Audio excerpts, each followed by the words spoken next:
Roger Stone here. Every day you wait, your money loses value, but gold and silver don't follow those same rules. American Sovereign Bullion gives you access to a nationwide wholesaler network, helping you secure aggressive pricing on real physical metals. Call 844-272-2428 now to get your free gold and silver guide to learn how to protect your wealth with physical gold and silver, delivered right to your door or with a gold IRA. Visit asbgold.com. That's asbgold.com for your free gold and silver guide today. Listen, all you New Yorkers. Excuse me, taxi. Okay, we're looking around. This is the 77 WABC minicast. Iran. We are joined by Colonel Jack Jacobs once again. And the Colonel, as you know, retired from the U.S. Army, Medal of Honor recipient for his actions during the Vietnam War, recipient of 2 Silver Stars, 3 Bronze Stars, 2 Purple Hearts. I love saying that. That's an American hero. But I'm going to provoke him today. He doesn't like to be provoked because he's a colonel. And colonels, they say, you do this, and everybody does what they say because he's a colonel, a highly decorated colonel. So when you provoke him, he really doesn't like it. I feel the same way. I used to treat occasionally my father the same way. He did not like to be provoked. Colonel, we said on one of our conversations that this was going to be a war of attrition between the U.S. and Iran. Who could hold out longer? Who could hold out really on the economic consequences created by the oil crisis? Strait of Hormuz, gasoline goes up in the U.S., revenue goes down in Iran. Who can take the pain longer? President Trump is looking at midterms. Iran is looking at their economy. But it looks like Iran is now saying, we'll continue the ceasefire, we'll have a peace plan, we'll open up the Strait of Hormuz, and then we'll talk about the nuclear issue afterwards. We'll have a discussion about the nuclear issue afterwards. The president cannot accept, in my opinion, a deal where the Strait of Hormuz opens, which means we go back to where we were, ceasefire, without saying, I have the enriched uranium. And I have an international agency going in to make sure it's not going to happen again. And it feels to me like they are winning the war of attrition, where the president's getting closer to the midterm. He is feeling the heat. And Iran, which supposedly was economically bereft by the blockade, we now find can withstand the blockade for 2 or 3 months. It seems to me like they're winning the war of attrition. Colonel, what do you say? Well, I think you put your finger on it. We have to keep in mind the difference in the political structures of the two countries. The constituency consists of 330 million people, many of whom get an opportunity to decide who stays in office, who gets into office, who gets thrown out, and so on. And a very large number of other people who have an enormous amount of political and economic influence in our country. Iran is completely different.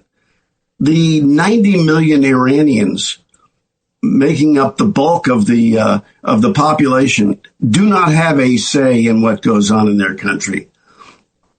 There's a relatively small oligarchy that consists of principally the Republican Guards, the army generally, and the mullahs, and everybody else is of no consequence.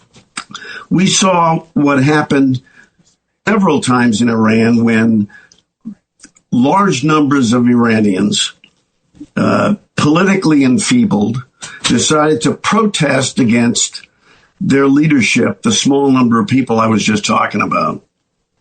And tens of thousands of them were killed. And we didn't see them again. There was another protest more recently. Tens of thousands were killed.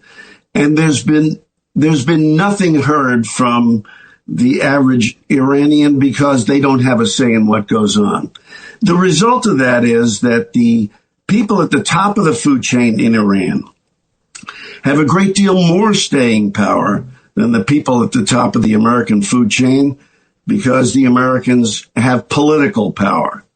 And you said it yourself, the president's very much concerned about what's going to happen in the midterms, but it's greater than that. And as we know that the instant the midterms are over, then the campaigning starts in earnest for 2028. So the Iranians have, you could argue convincingly that the Iranians have the upper hand, at least partially because the political structures are markedly different.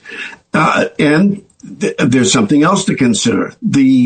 It's vitally important that the Strait of Hormuz is kept open, not just for the United States, but for the rest of the world.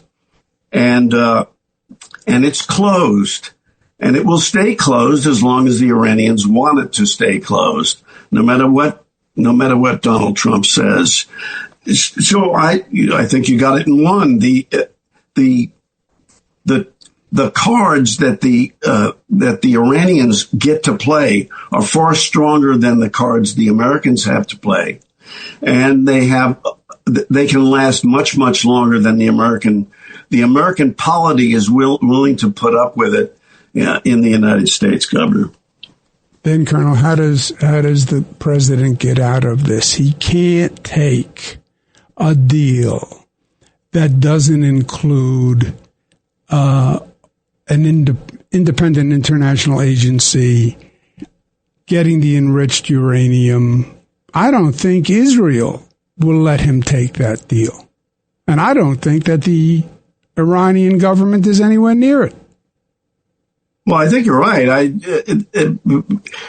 Trump in the past has done something which a lot of people who've wind up trying something and then find themselves impotent to achieve their objectives do. And he says, we've won, and walk away.